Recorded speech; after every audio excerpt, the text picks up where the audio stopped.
नमस्कार दोस्तों, मैं देवेंद्र शर्मा आपका अपने यूट्यूब चैनल सीवेस्ट्रो पर स्वागत करता हूं। दोस्तों, आशा करता हूं कि आप सब लोग स्वस्थ होंगे, अच्छे होंगे। इसी मनोकामना के साथ आज का अपना जो एपिसोड है वो शुरू करते हैं।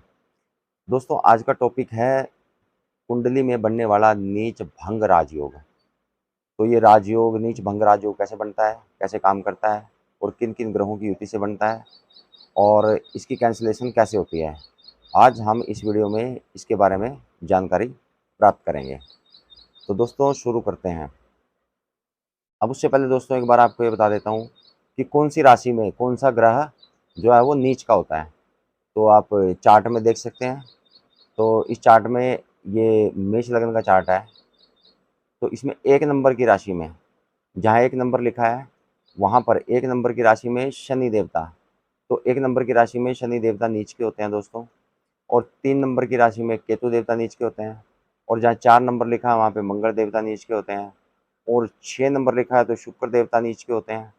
और 7 नंबर में सूर्य देवता नीच के होते हैं। और 8 नंबर की राशि में चंद्रमा देवता नीच के होते हैं। और 9 नंबर की राशि में राहु नीच के होते हैं। और 10 नंबर की राशि में जो है बृहस्पति देवता नीच के होते हैं। और ऐसे 12 नंबर की राशि में बुध देवता नीच के होते हैं। तो दोस्तों, आपको ग्रहों की नीच राशियों का पता चल गया कि किस राशि में कौन सा ग्रह नीच का होता है। तो अब उस प्रिंसिपल पे चलते हैं कि नीच भंग राजयोग कैसे बनता है। ठीक है दोस्तों। अब दोस्तों, एक नंबर में शनि देवता बैठे हैं तो नीच की राशि हो गई। अगर जो इसी भाव में मंगल देवता आकर के बैठ जाएं तो मंगल देवता एक नंबर राशि के मालिक होते हैं। मेष राशि के मालिक मंगल देवता होते हैं। तो मंगल देवता इसी भाव में बैठ जाएं शनि के साथ तो नीच भंग राजयोग बन जाएगा। तो इसी प्रकार 3 नंबर की राशि में केतु देवता नीच के हैं। अगर जो बुध देवता साथ में आकर के बैठ जाए तो नीच भंग राजयोग हो जाएगा। तो इसी प्रकार 4 नंबर की राशि में मंगल देवता नीच के हैं और 4 नंबर के मालिक कौन है? कर्क राशि के चंद्रमा। तो साथ में चंद्रमा बैठ गए इसी भाव में तो नीच भंग राजयोग बन गया। 6 नंबर की राशि में शुक्र देवता नीच के होते हैं और 6 नंबर के मालिक कौन है?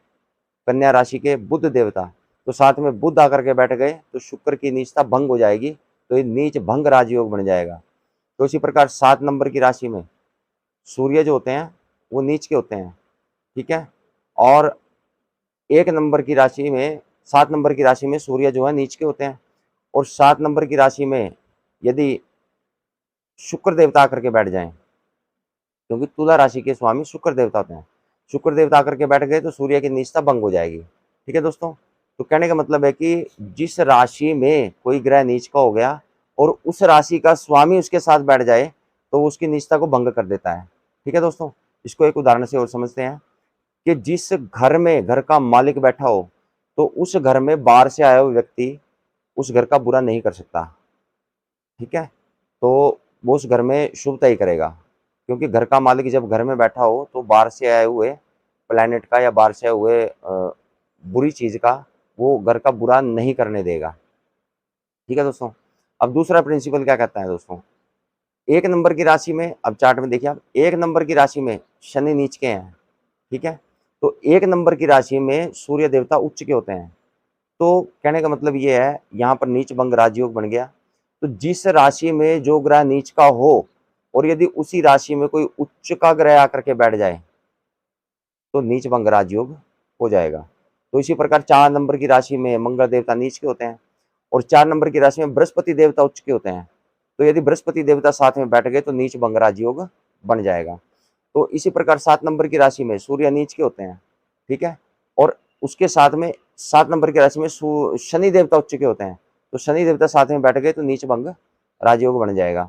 तो इसी प्रकार 10 नंबर की राशि में बृहस्पति देवता नीच के होते हैं और लेकिन 10 नंबर की राशि में मंगल देवता उच्च के होते हैं। तो मंगल देवता वहां जाकर के बैठ गए तो नीच भंग राजयोग हो जाएगा। तो क्यों होगा? क्योंकि उच्च की राशि में बैठा हुआ ग्रह अपने अच्छे रिजल्ट देने के लिए बाध्य हो जाता है। ठीक है। तो उस भाव में जाकर के वो बाध्य हो गया अच्छे रिजल्ट देने के लिए। तो जो नीच का प्लेनेट है उसकी नीचता को वो भंग कर देगा। तो यहाँ पर नीच वाला ग्रह भी अच्छे फल देने के लिए बाध्य हो जाता है। तो इसको बोलते हैं नीच भंग राजयोग। ठीक है दोस्तों।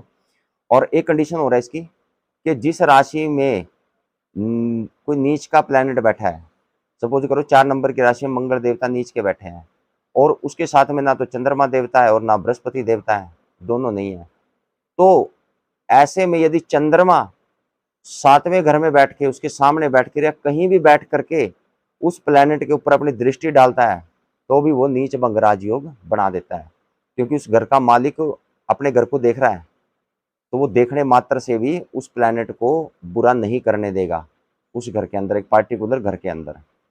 ठीक है, यानी नीच की राशि में कोई ग्रह है, कोई ग्रह किसी राशि में यदि नीच का है और उस भाव का स्वामी अपने भाव को देख रहा है, तब भी ये नीच भंग राजयोग की स्थिति बन जाती है आपकी कुंडली में। ठीक है दोस्तों, अब क्या होता है कि कई बार कुंडली में कोई प्लैनेट नीच का बैठा है, ठीक है, तो आमतौर पे ज्योतिषी या विद्वान हमारे को बोल देते हैं कि ये प्लैनेट नीच का है, तो आप इसका रत्न धारण कर लीजिए।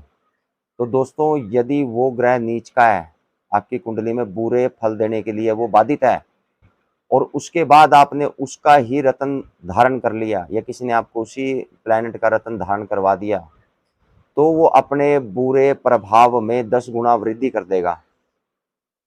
उसकी अशुभता में कमी नहीं आएगी उसका स्टोन डालने से। उसका स्टोन आप तब डाल सकते हो यदि वो नीच भंग राजयोग में है या विपरीत राजयोग में है। ठीक है दोस्तों, और या सूर्य के साथ बैठ करके वो प्लैनेट अस्त हो गया हो, तो उस कंडीशन में आप उस ग्रह का नग डाल सकते हैं, अदरवाइज नहीं डाल सकते। ठीक है दोस्तों, और ये अब इस योग की कैंसिलेशन के बारे में बात करते हैं कि कुंडली में नीच भंग राजयोग तो बन जाता है, तो अब वो काम क्यों नहीं करता, काम कैसे नहीं करता। तो पहला रीजन तो उसका ये हो सकता है दोस्तों कि 2 ग्रह जो नीच भंग राजयोग बना रहे हैं, उन ग्रहों में डिग्री वाइज बलाबल, अब एक ग्रह होगा 3 या 4 डिग्री का और दूसरा हो 18 या 19 डिग्री का। ठीक है, क्योंकि ग्रह की जो पावर है वो 1 से लेकर के 30 डिग्री तक होती है। ठीक है, अब मान लो एक ग्रह जो है वो आपका 5 डिग्री का है और दूसरा ग्रह जो है वो 20 डिग्री का है, तो दोनों की सिटिंग के अंदर डिफरेंस आ गया, बलाबल में कमी आ गई। ठीक है, तो एक कमजोर है और एक पावर में है।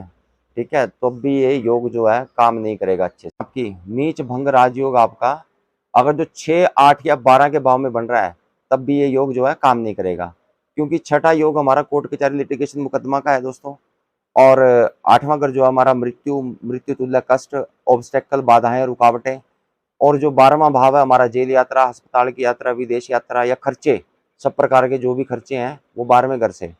ठीक है, तो इन भावों में अगर जो योग बनेगा, तो मैंने क्या कहा कि नीच भंग राजयोग बनने के बाद नीच का प्लेनेट अपने रिजल्ट को बहुत ज़्यादा बढ़ा देगा।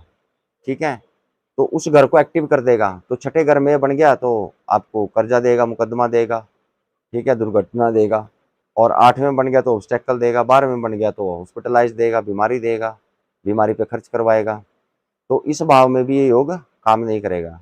और तीसरी बात कि जब भी नीच भंग राजयोग बन रहा हो, तो या तो दोनों जो प्लेनेट हैं या तो वो केंद्र के स्वामी हो, 1, 4, 7 और 10 के हों, और या फिर त्रिकोण के हों, 1, 5 और 9 त्रिकोण के हों, क्योंकि ये कुंडली के शुभ भाव होते हैं। तो इनके जो दोनों ग्रह अगर जो इन भावों के स्वामी हैं, ठीक है, तब वो काम करेगा। अगर जो इनमें से एक भी त्रिक भाव का स्वामी है, ठीक है, सपोज करो कि बृहस्पति और चंद्रमा जो है वो नीच भंग राजयोग में है, तो बृहस्पति तो केंद्र के स्वामी है, त्रिकोण के स्वामी है, और चंद्रमा उसमें से 6 या 8 या 12वें भाव का स्वामी है, तो तब भी ये योग काम नहीं करेगा, इस योग में न्यूनता आएगी। ठीक है दोस्तों, तो ये था दोस्तों कुंडली में नीच भंग राजयोग। तो आशा करता हूँ आपको अच्छा लगा होगा। तो आपको अच्छा लगे तो मेरे चैनल को सब्सक्राइब, लाइक और शेयर करना ना भूलें। अगर जो आप अपनी कुंडली का विश्लेषण करवाना चाहते हैं, तो दिए गए नंबर पर कॉन्टैक्ट कर सकते हैं, उसके बाद आपको आगे की प्रक्रिया बता दी जाएगी। तो दोस्तों, कल फिर मिलते हैं एक नए योग के साथ, तब तक के लिए नमस्कार।